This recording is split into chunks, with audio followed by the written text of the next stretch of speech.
السلام علیکم ورحمۃ اللہ وبرکاتہ۔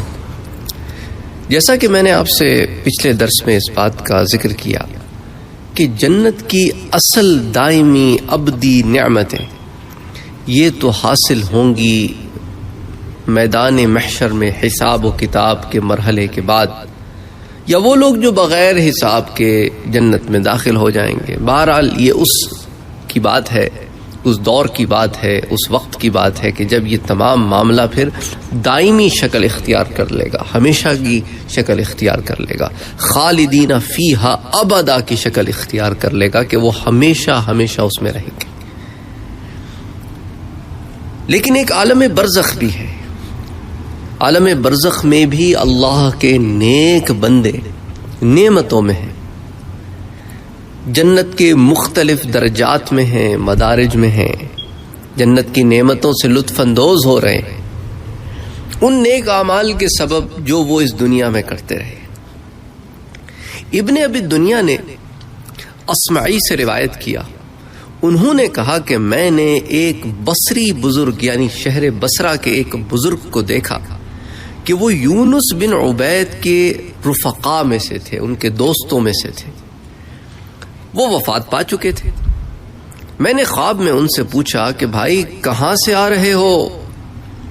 تو کہنے لگے میں تو یونس و طیب سے ملاقات کر کے آ رہا ہوں۔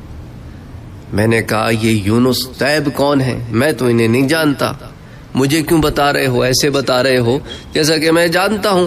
یہ آخر ہیں کون جن سے تم مل کے آ رہے ہو اور مجھے بھی بتا رہے ہو؟ انہوں نے کہا وہ فقید البیت، وہ فقید بیت ہیں۔ میں نے کہا او اچھا سمجھ گیا میں، تم یونس ابن عبید کی بات کر رہے ہو نا؟ انہوں نے کہا ہاں میں یونس ابن عبید کی بات کر رہا ہوں۔ اللہ اکبر اللہ اکبر۔ تو میں نے کہا اچھا ان سے ملاقات کر کے آ رہے ہو تو یہ بھی بتا دو کہ انہیں کیا مقام حاصل ہوا ہے؟ تو کہنے لگا ان کی کیا پوچھتے ہو، وہ تو بہشتی حوروں کے ہمراہ ہیں۔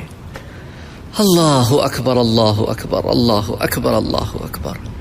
تو یہاں سے بھی ہمیں یہ بات سامنے آ گئی کہ آپس میں وہاں پر ارواح ملتی ہیں، ملتی بھی ہیں، اور وہاں پر بھی روحوں کے الگ الگ مقام ہیں، اور جس حیت میں اللہ تعالی چاہتا ہے انہیں اس جنت میں رکھتا ہے، جب تک چاہتا ہے، جب تک یعنی کہ قیامت تک۔ ان کی ملاقاتیں بھی ہیں، اور پھر وہاں پر بھی اللہ تعالیٰ نے جہاں نعمتوں کا انتظام کیا ہے وہاں اس نعمت کا بھی انتظام کیا ہے کہ وہ بہشتی حوروں کے ہمراہ ہیں۔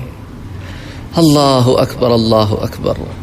اللہ کی نعمتوں کا کیا ہی مطلب بندہ امیجن بھی نہیں کر سکتا کہ رب جب نوازتا ہے نا تو نوازتا ہے۔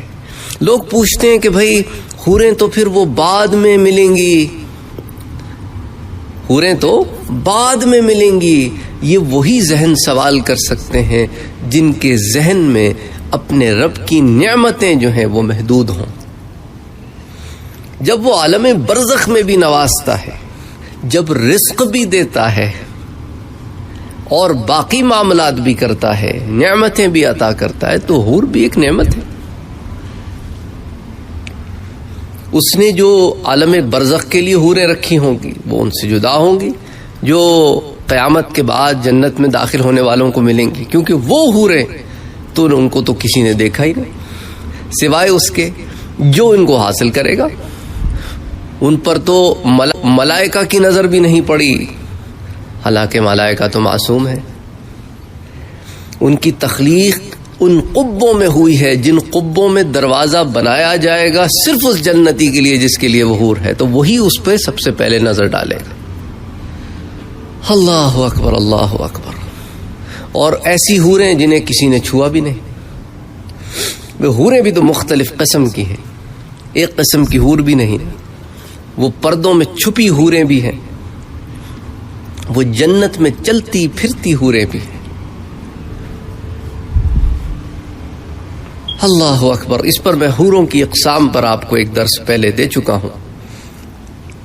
تو بہرحال کہنے کا یہ مقصد ہے میرے بھائیوں اور میری بہنوں کہ اللہ تعالیٰ کی نعمتیں بے شمار ہیں، یہ سوال جس قسم کے جس کسی کے بھی ذہن میں آتے ہیں اس کی وجہ یہی ہوتی ہے کہ ایمان بھی ہے، اللہ کے لطف و کرم اور رحم کی خبر نہیں ہوتی اور یقین نہیں ہوتا۔ جن کو ہوتا ہے وہ کہتے ہیں ہمارا رب ہر چیز پر قادر ہے، ہر چیز پر قادر ہے۔ جب وہ نوازنے پہ آتا ہے تو پھر اس کی نوازشوں کی حد کوئی نہیں۔ اللہ سے دعا کرو کہ اللہ تعالی ہمیں ان لوگوں میں شامل کرے جن سے اللہ راضی ہے، ہمیں نفس مطمئنہ عطا کرے، اطمینان والا نفس جو اپنے رب سے راضی ہو۔ یہ بڑی بات ہے، ہم دنیا میں ایسے پھنس گئے ہیں کہ اپنے رب سے راضی نہیں ہیں۔ کیا مطلب؟ یہ سارا وقت جو کمپلین کرتے رہتے ہیں، ناشکری کرتے رہتے ہیں، یہ کیا ہے؟ یہ ہے کیا؟ اس ناشکری پر اگر انسان غور کرے، میرے پاس یہ نہیں، میرے پاس وہ نہیں، مجھے یہ نہ ملا، مجھے وہ نہ ملا، یہ جو ہم سارا وقت کرتے رہتے ہیں، ہماری خواہشیں ختم نہیں ہوتی، اور ایک خواہش پوری نہ ہو تو ایسا واویلا مچا دیتے ہیں جیسا کبھی کوئی خواہش پوری ہی نہیں ہوئی۔ یا ایتھا النفس المطمئنہ ارجعی الی ربک راضیۃ مرضیہ فادخلی فی عبادی وادخلی جنتی۔